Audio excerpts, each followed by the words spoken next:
Absolutely annihilate.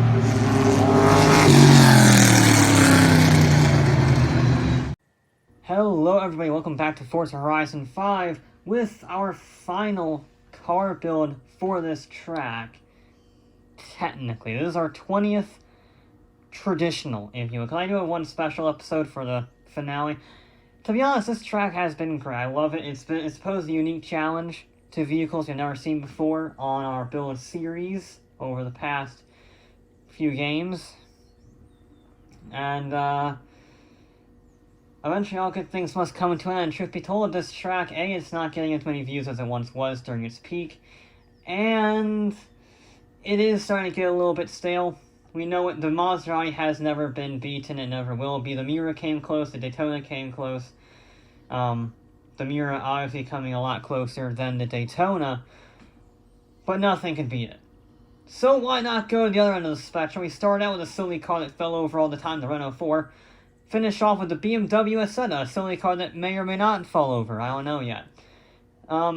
It's sort of four-wheeled, kind of. I mean, if you count that as four-wheeled, yes, I guess it is technically a four-wheeled vehicle.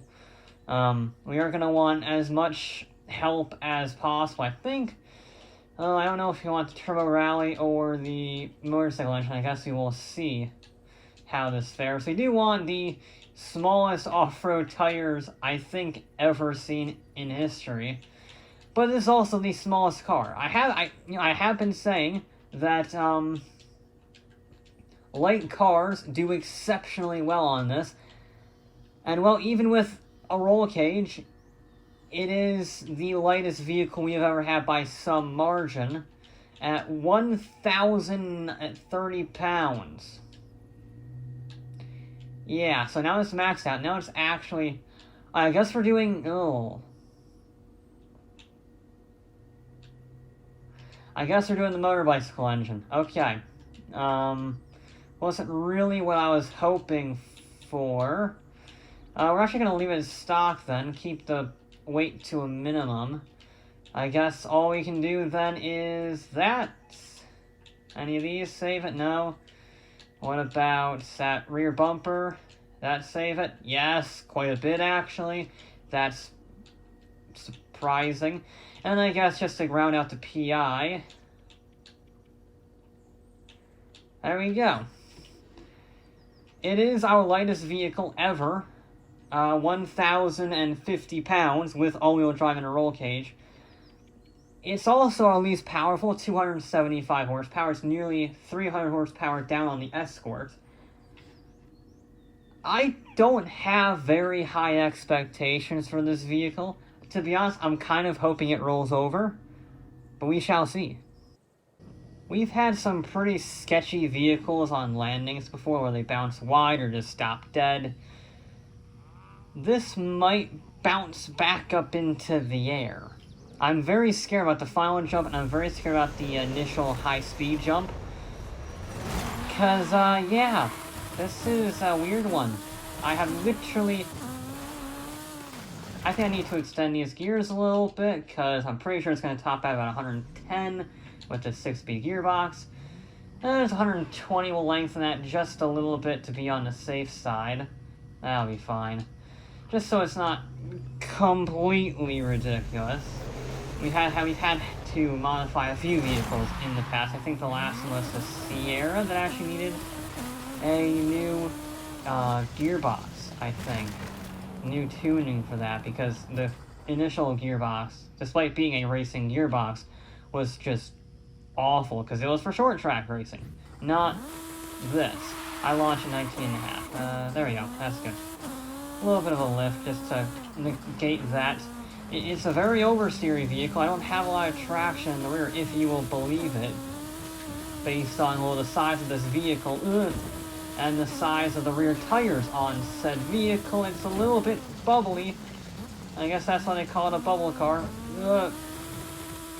My only goal is to not be last. I know it's not going to beat the Maserati's 226.4.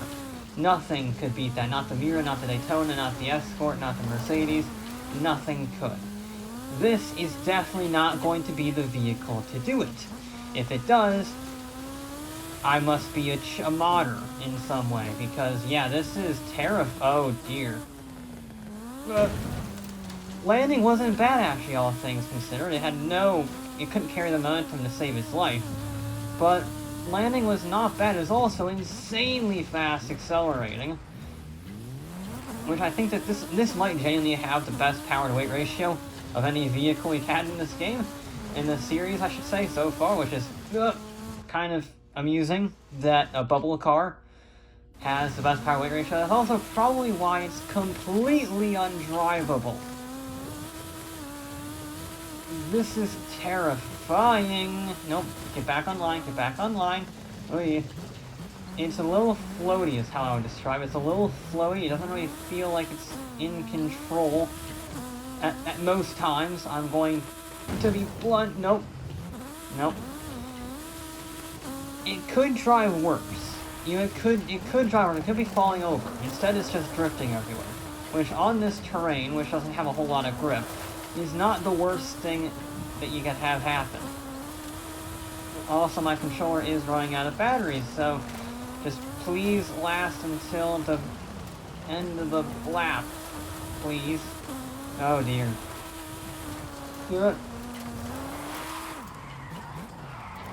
It had a very good transition up until it spat me out of the scenery. The rotation is excellent because the wheelbase is the size of a dime.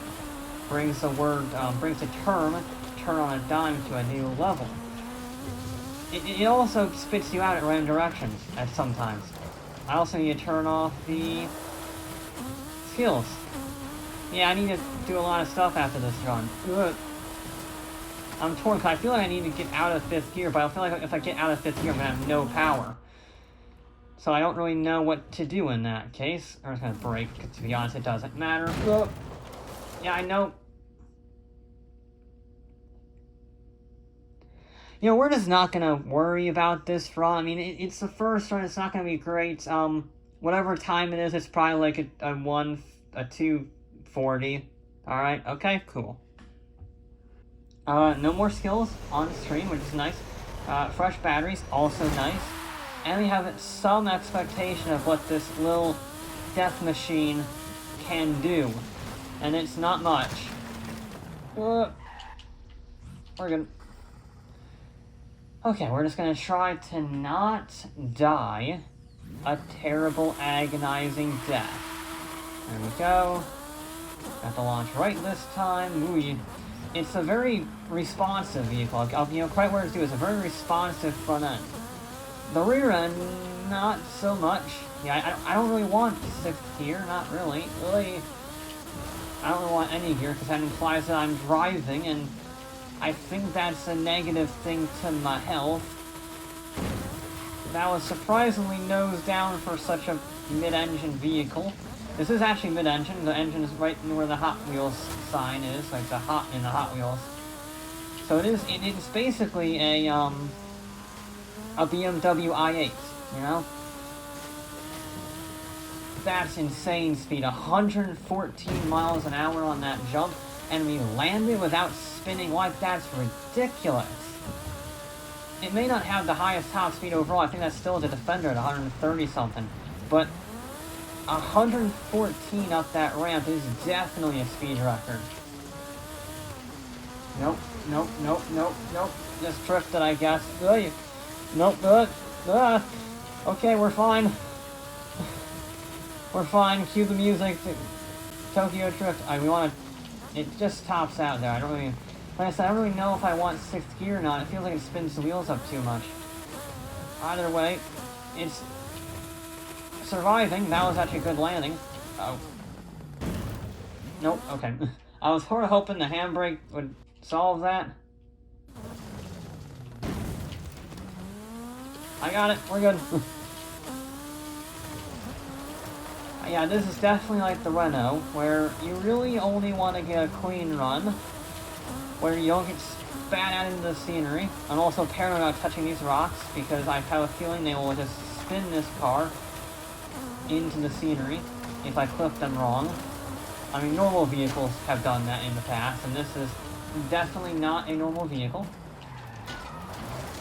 Again, turn on a dime, good. We didn't get spat out towards that house over there, so that is progress. Yeah, we want 6th gear once we start buzzing at, 105 is when you really want 6th gear. I'll tell you what, the speed is incredible. I mean, the other cars are crossing the finish line right about now, but the fact this is even vaguely close to that is kind of amazing. No! Ah! I mean, it's not a terrifying vehicle to jump, but it is a frustrating one. Oh. Yeah, a very frustrating one. You know, having done this for a while now, I really regret putting this jump in. Oh. Well, it's last. By a lot. By a lot. Oh, dearie me. That was something. That's what that was. That was, something. I think we can get a 234. We were in solid 234 territory up until we spun wildly out of control on the landing of the jump. If we can just not do that, we're set. Okay? If we can just be as smooth as possible for a 250 horsepower bubble car, then I will be ecstatic. We actually got a really good launch there. No, get out of the... That's not what I needed, Carl. I was trying to be smooth, and you sent me into the barriers. A smooth trip into the wall. Oi! Nope, understeer. We did at least get a good exit of that. Yeah, I think honestly sliding this vehicle might be the best way, because it does get understeer. A lot of understeer, actually, as you twitch back and forth. Like, once you recover the twitch, it just doesn't turn. But then the acceleration is simply brutal. My god, landing in 4th. Very good landing again. Probably one of the better landing vehicles we've had, and easily able to carry just insane speed, and it's actually able to more or less stop that speed, more or less. Because, well, it's almost half the weight of every vehicle here. It's easily... Oh my god. Okay. I do need to hit that checkpoint.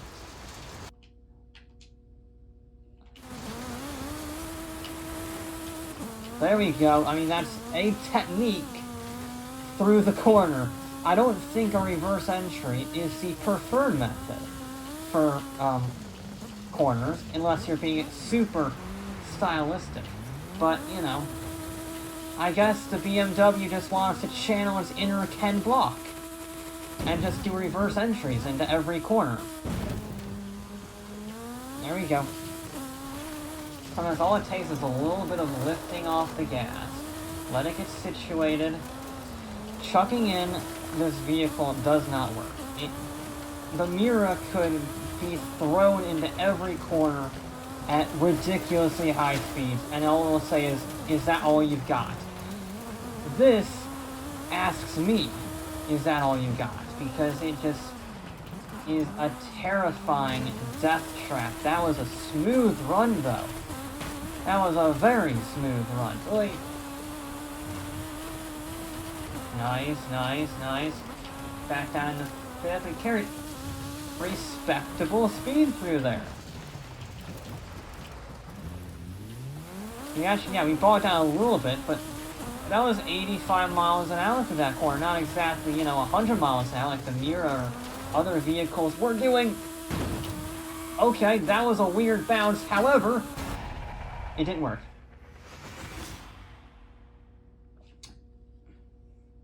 I think that was actually slower than the last one. And I really don't know why.